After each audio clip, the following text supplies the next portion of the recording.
Assalamualaikum warahmatullahi wabarakatuh. Selamat pagi anak-anak semua. Bagaimana kabarnya hari ini? Alhamdulillah, sehat semua ya. Sebelum melakukan pembelajaran pada hari ini, alangkah baiknya kita berdoa terlebih dahulu. Kepada ketua kelas, persilakan untuk memimpin berdoa. Terima kasih kepada ketua kelas yang telah memimpin berdoa pada hari ini. Semoga doa tadi bisa memperlancar kegiatan pembelajaran pada hari ini. Selanjutnya, Ibu akan melakukan presensi kehadiran kalian. Hari ini siapa yang tidak masuk? Oke, hari ini masuk semua ya. Pada hari ini kita akan mempelajari tentang kedatangan bangsa-bangsa Barat ke Indonesia. Pastinya kita sudah tahu siapa bangsa-bangsa Barat itu. Ya, seperti Inggris, Spanyol, Belanda. Ya, betul sekali. Kenapa sih mereka bisa datang ke Indonesia? Apa sih latar belakang mereka bisa datang ke Indonesia? Ada yang tahu? Ya, betul sekali. Yang pertama, bangsa Barat datang ke Indonesia karena daya tarik bangsa Indonesia.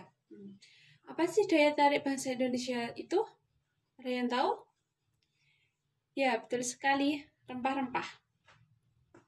Bangsa Barat datang ke Indonesia untuk memonopoli perdagangan rempah-rempah yang ada di Indonesia.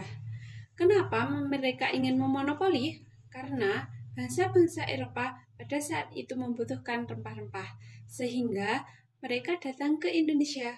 Mengapa sih mereka memilih datang ke Indonesia? Apakah di negara mereka tidak ada rempah-rempah? Tentu saja di negara mereka tidak ada rempah-rempah. Sehingga mereka mencari ke negara-negara mana yang kaya akan rempah-rempah. Sehingga mereka datang ke Indonesia. Mereka berusaha memonopoli dan menguasai rempah-rempah yang ada di Indonesia. Yang kedua adalah motivasi 3G. Apa sih 3G itu? Ada yang tahu?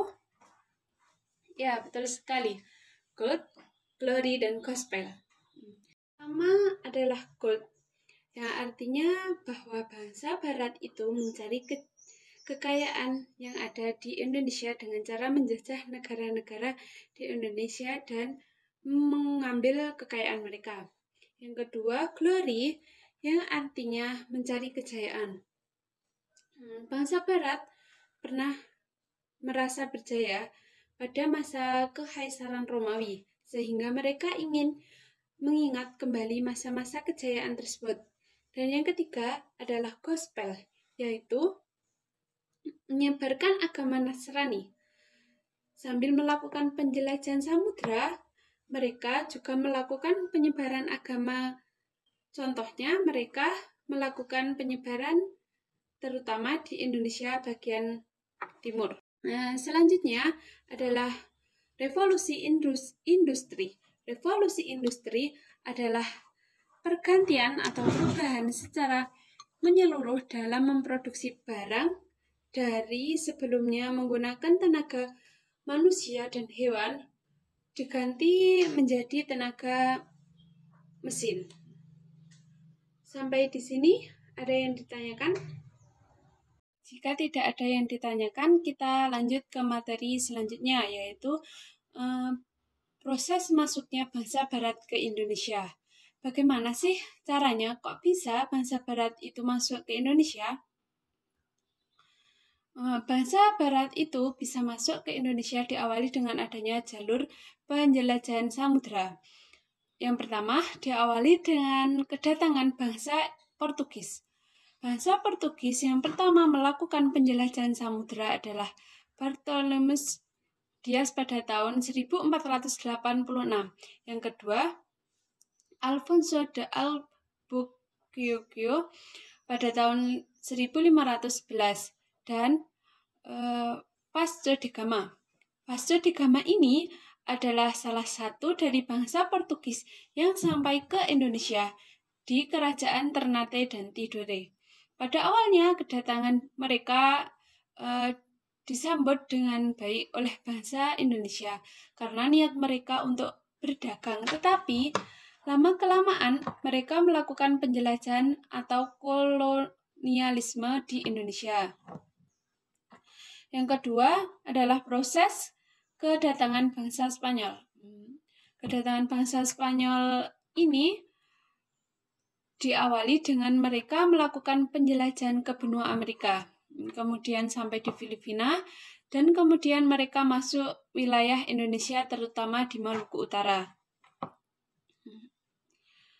Adapun tokoh-tokoh penjelajah dari Spanyol adalah Christopus Columbus, Ferdinand de Magalhães, dan Sebastian del Cano. Yang ketiga adalah proses kedatangan bangsa Inggris. Diawali dengan datangnya Francis Drake datang ke Indonesia, kemudian mereka membentuk persekutuan dagang yang disebut AIC, East Indian Company. Persekutuan dagang ini milik perusahaan Inggris yang berisi pengusaha-pengusaha asing yang memberikan sahamnya kepada Inggris. Yang keempat adalah kedatangan bangsa Belanda ke Indonesia. Kedatangan bangsa Belanda ini dipelopori oleh Cornelis de Houtman pada tahun 1590 di Banten.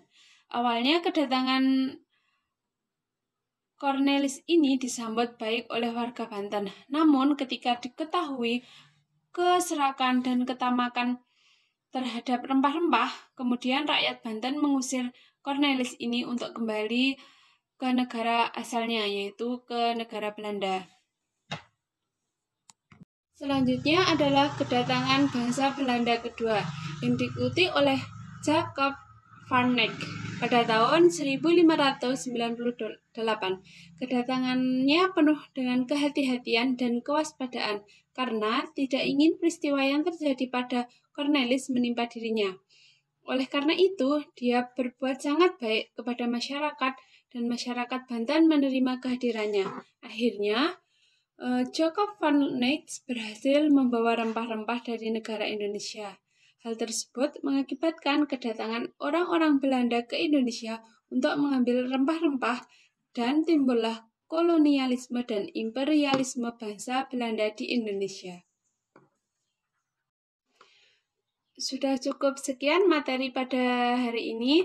Apakah ada yang ditanyakan? Baik, jika tidak ada yang bertanya, maka hari ini akan saya beri tugas, yaitu untuk tugasnya adalah resum pada pelajaran hari ini. Untuk tugasnya dikumpulkan pada pertemuan minggu depan. Cukup sekian pelajaran pada hari ini.